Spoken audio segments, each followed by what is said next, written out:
Assalamualaikum warahmatullahi wabarakatuh. Halo anak-anak semua, gimana kabarnya hari ini? Semoga kalian selalu sehat dan dalam lindungan Allah Subhanahu wa Ta'ala ya. Sebelumnya, perkenalkan, nama Ibu Dipta Afrilia Putri. Kalian bisa memanggil Ibu dengan sebutan Ibu Dipta. Kali ini kita akan mempelajari pekerjaan yang menghasilkan barang dan pekerjaan yang menghasilkan jasa. Mengapa ya setiap orang harus bekerja? Anak-anak, setiap orang harus bekerja untuk mencari nafkah sebagai pemenuhan atas kebutuhan hidupnya. Seorang pekerja akan mendapatkan gaji sebagai balasan jasa dari pihak perusahaan atau pemberi lapangan kerja. Ada banyak loh pekerjaan di sekitar kita. Salah satunya pekerjaan yang menghasilkan barang dan pekerjaan yang menghasilkan jasa. Kalian tahu nggak nih apa sih perbedaan dari pekerjaan yang menghasilkan barang dan pekerjaan yang menghasilkan jasa? Simak baik-baik ya video pembelajaran kali ini. Anak-anak, pekerjaan ini dibagi menjadi dua jenis. Ada pekerjaan yang menghasilkan barang dan pekerjaan yang menghasilkan jasa.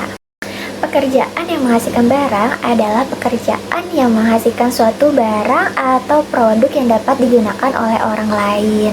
Nah, seperti petani, pelayan, peternak, pengrajin, koki, dan sebagainya. Yang pertama ada petani. Nah, petani ini adalah orang yang pekerjaannya bercocok tanam untuk menghasilkan produk-produk pertanian seperti jagung, padi, kelapa, sayur, dan sebagainya. Yang kedua ada nelayan. Nelayan ini adalah orang yang pekerjaannya mencari ikan dan hasil laut lainnya untuk dimakan. Nah, nelayan ini menghasilkan produk perikanan. Nah, yang ketiga ada peternak. Peternak ini adalah orang yang pekerjaannya membudidayakan atau mengembangbiakan hewan ternak untuk diambil hasilnya. Peternak ini menghasilkan produk berupa daging, susu, telur, kulit, dan bahkan bulu. Nah, selanjutnya yang keempat ada tukang kayu. Tukang kayu adalah orang yang pekerjaannya berkaitan dengan kayu. Tukang kayu menghasilkan produk atau barang berupa lemari, meja, kursi, dan sebagainya.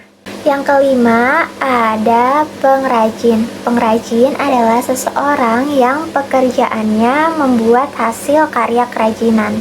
Pengrajin menghasilkan produk berupa kerajinan hasil tangannya seperti gerabah, anyaman, cenderamata, dan sebagainya. Yang keenam ada koki sebagai salah satu contoh pekerjaan yang menghasilkan barang. Nah, koki adalah seseorang yang pekerjaannya mengubah bahan makanan mentah menjadi makanan yang siap dikonsumsi. Koki menghasilkan barang berupa masakan atau makanan. Nah, anak-anak, itu dia tadi mengenai penjelasan pekerjaan yang menghasilkan barang. Selanjutnya, kita akan membahas pekerjaan yang menghasilkan jasa. Pekerjaan yang menghasilkan jasa adalah suatu pekerjaan yang pelayanannya bisa dinikmati oleh orang lain. Misalnya, polisi, dokter, guru, juru parkir, tukang beca, tukang ojek, dan sebagainya. Pertama adalah polisi. Polisi yaitu orang yang pekerjaannya menjaga ketertiban, keamanan, dan penegak hukum. Sehingga polisi menghasilkan jasa berupa ketertiban dan pengayoman bagi masyarakat. Yang kedua ada dokter. Dokter ini adalah orang yang pekerjaannya membantu menyembuhkan pasien yang sakit, sehingga dokter menghasilkan jasa berupa kesehatan bagi masyarakat. Yang ketiga ada guru.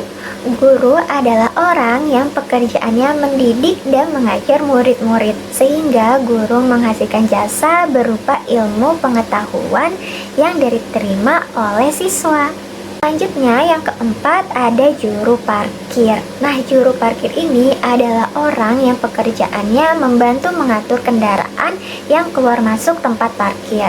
Nah, sehingga juru parkir ini menghasilkan jasa berupa pelayanan kenyamanan dan keamanan. Selanjutnya yaitu tukang becak, di mana tukang becak adalah orang yang pekerjaannya mengendarai transportasi tradisional untuk mengantarkan orang ke tempat yang dituju.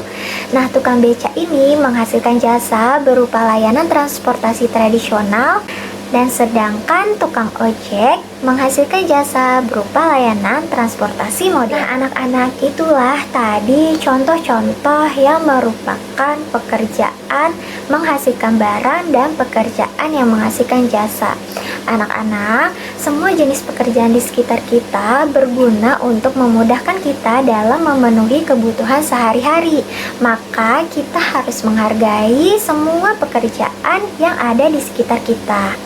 Selain itu juga, sebagai seorang pelajar, kita harus bercita-cita mempunyai pekerjaan tertentu di masa depan. Sehingga dengan keahlian dan kemauan kita agar kita lebih termotivasi untuk belajar dan mencari ilmu.